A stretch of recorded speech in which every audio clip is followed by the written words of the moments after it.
Hello class, this is Demetrius Wilson with Business Marketing. We're now on Chapter 11, dealing with pricing strategies. This will be a very short PowerPoint presentation, same with Chapter 12. So make sure that you watch it in its totality and ensure that you review the text extra well. Our learning outcomes discuss how price affects the value of the organization's products or services. How does it affect companies' internal processes, and how does it affect you as a consumer and what you think about the product? Explain the primary factors to consider in pricing. Are we considering to get a large portion of the market share with very low prices, or are we looking to get a small sector in terms of units sold, but a very large sector in terms of how much money we make by increasing our price very high? Compare common pricing strategies. Different companies price for different reasons. And you can see that if you go to the store, and for instance, I used to walk to the Albertsons with my grandmother, and the Hostess pie was like, I think, $1.75, but they had the Albertsons brand pies that were 99 cents. So the Albertsons brand, their strategy was to say, hey, the people that might not want to pay $1.75 for the pie, that they may purchase the 99-cent pie, because although it's not as good as a Hostess pie, it's good enough to eat, and it definitely was. So I could get 2 of those pies for the price of 1 Hostess pie. Explain price elasticity and how it can be used to set price.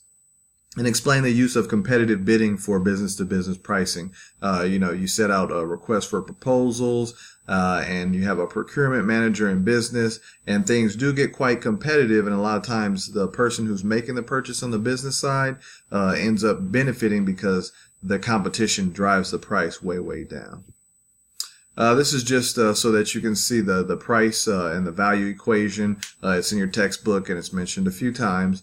So this is a price value equation. So your value is your perceived benefits minus your perceived cost. So for instance, the value of the Subway sandwich that I just had, the perceived benefits is that I am no longer starving, or not starving, but no longer hungry, minus the perceived cost, which is $6, which is what I paid for the sandwich. Now, is the perceived cost too much for me to purchase a sandwich? Absolutely not. But if I were at Burger King as opposed to Subway, would the perceived costs or the perceived benefits minus the perceived cost equal value to me? Well, no, it wouldn't, because in those perceived benefits, a negative about those benefits is that my stomach would start hurting about 5 minutes after I ate the Burger King. So there would be no value in purchasing a hamburger from Burger King for me, just because I can't necessarily eat fast food. So it's your perceived benefits, right? What you're getting in return minus perceived costs, what you're giving away, whether it be time, whether it be money, whether it be both.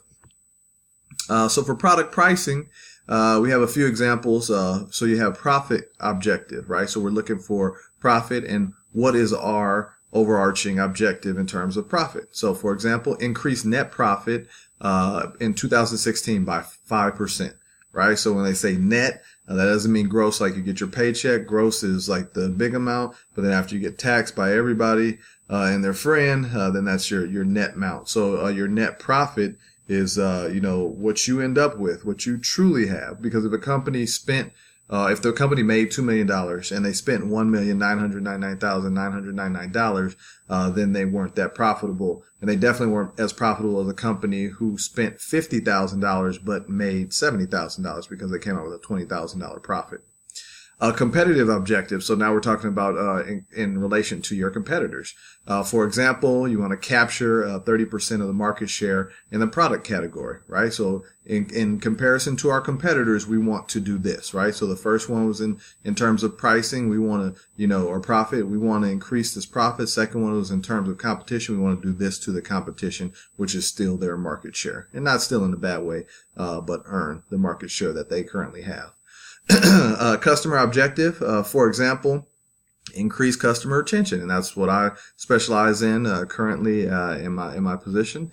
We want to increase customer retention. Why do we want to increase customer retention? Because it costs the company a lot more to bring in a new client than it does to keep an existing client. So our customer objective is to keep them, to retain them. Pretty simple, but a lot of companies definitely do not pay much attention to it. Customer perception of pricing, right? So what matters most in terms of pricing is what the customer thinks, what the consumer thinks.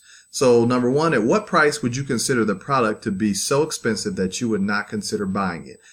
So it would be too expensive. So if it's a bike and I say, you know what, $500 for that bike is too much, I'm just going to walk away. One of the interesting things I always thought about when I only had a gas car was how much would I stop paying for in terms of gas, and would I stop? And I'm not sure if gas was up to, $15. Some of you guys say, hey, you know what? I need to get in the car and I need to drive here. I need to drive there. I would still have to pay the $15. Number two, at what price would you consider the product to be priced so low that you would feel the quality couldn't be very good? So it could be a price point. You say, you know what? That is very, very, very, very priced, very, inexpensive for a gallon of milk. And so what might come to your mind, you may think that something is wrong with the milk, right? You might go to the store and say, hey, this milk is $1.99. You look at this milk and it's 45 cents. You're going to think that maybe it's spoiled or something happened to it, or the company, had some, had a bunch of returns and bad press in the news. Who knows?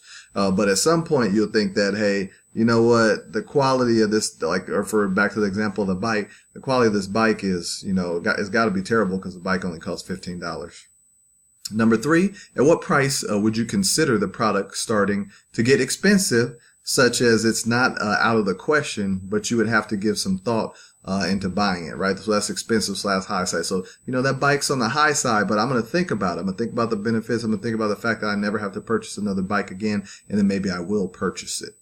And at what price would you consider the product to be a bargain, a great buy for the money? It's a cheap / good value, right? So a lot of times if it shows that it's extremely cheap or inexpensive, you might say, hey, something's got to be wrong with that. But if you had a coupon that made the milk to be 49 cents, then you probably wouldn't have a problem with it, because you feel as if you went through some type of process of researching and, doing some type of learning or activity to get the coupons in order to bring the price on that milk down. And what's the true truth about price? Well, it's in the eye of the beholder. And who's the beholder? That's the consumer and the customer. To the customer, price is the only unpleasant thing about buying, right? The only problem with me purchasing this bike is the fact that I have to give you money. If all I had to do is walk into the store, pick up the bike and ride away, then, life would be great.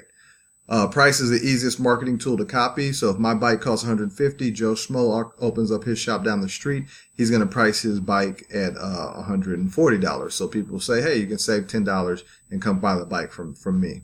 And then price represents everything about the product, right? So it represents, the value, represents, how well it was crafted, how well it was made. If it's extremely cheap, you might have some second guessing to do about the quality of that actual product.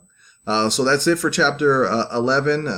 Like I said, these two for chapter 11, chapter 12 are really, really short. You're just going to have a quiz to complete for the chapter and one homework assignment. That'll be for chapter 11 and 12 combined. So as always, if you have any questions, comments, or concerns, please feel free to email me. I'll be sure to get right back to you and help you out and let you know how we should proceed. But other than that, be sure to do well in chapter 11, and chapter 12 will be coming up soon. As always, I want you all to have a good day and a great week.